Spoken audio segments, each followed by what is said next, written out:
All right, now it's time to learn about the receiver's passing grade, because the receiver's passing grade impacts the offensive index for that play during a passing down. Look at Michael Crabtree's card. Look under the pass receiving line.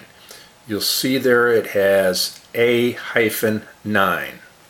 The A is his pass grade. Randy Moss, he's a B-5. Frank Gore, he's a C-3. Now,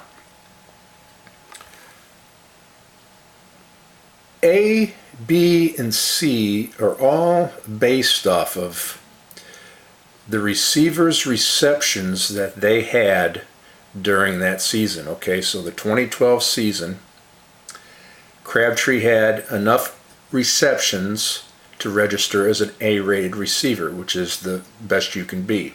Now don't hold me to this, but usually an individual is rated a C if they had anywhere between 0 and 23 receptions for the season. And this season's based on a 16-game schedule. Okay. Randy Moss here is a B. Usually if they had anywhere between 27 and 35 receptions, you're a B-rated receiver. Now listen, you could have a star player, plays 4 games of the season, gets injured for the rest of the year, and has 35 catches in 4 games, but he most likely will still be rated a B. All right. Then you have an A-rated receiver. An A-rated receiver usually has anywhere between 41 and 91 catches.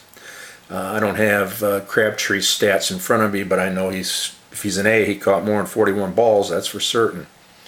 When you get any higher than 91, then you start dealing with asterisks, and I don't want to get into that because I'll be going into that in great depth when we talk the master game, because that's the master game function.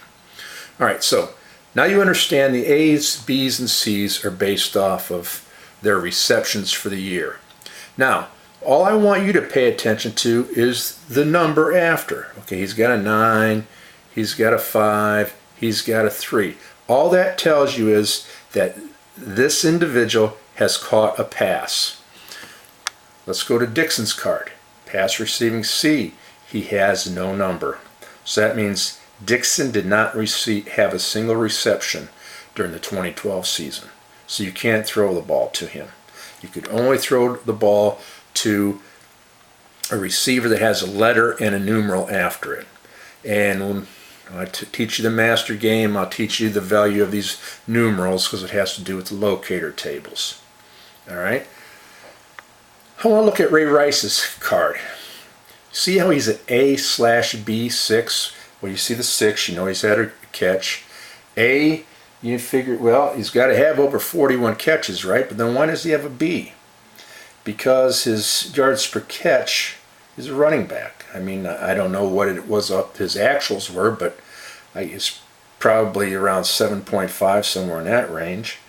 What this means to you is this. If you're using him for a short pass, he's an A index.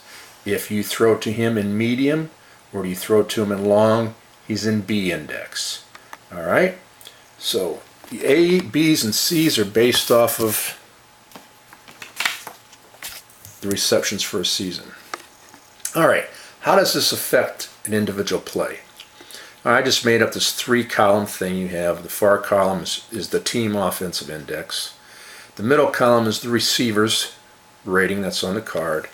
And then this column is what you use. All right.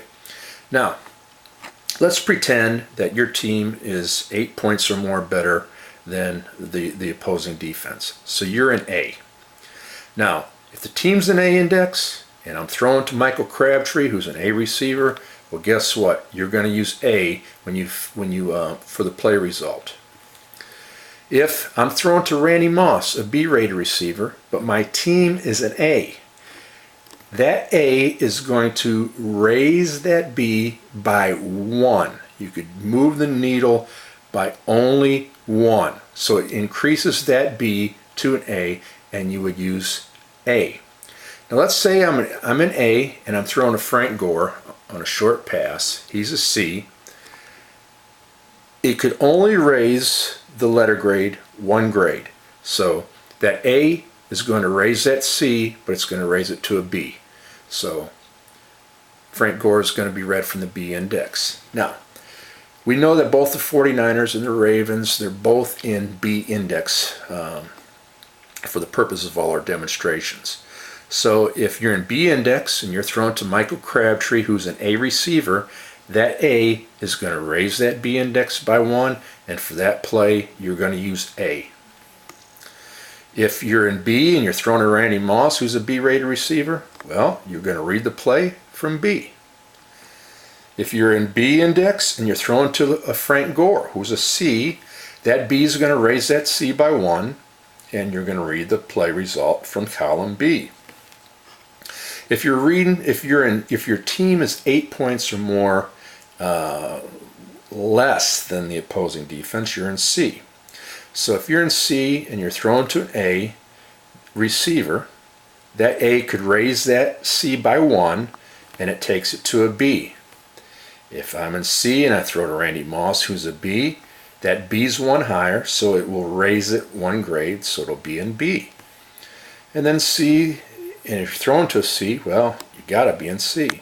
I recommend you write this, just kind of write this down, as simple as this, and when you're playing a game, you say, okay, I'm in B index, my receiver's an A, I'm gonna use A for this play. And that is the importance of individual receivers' letter grades.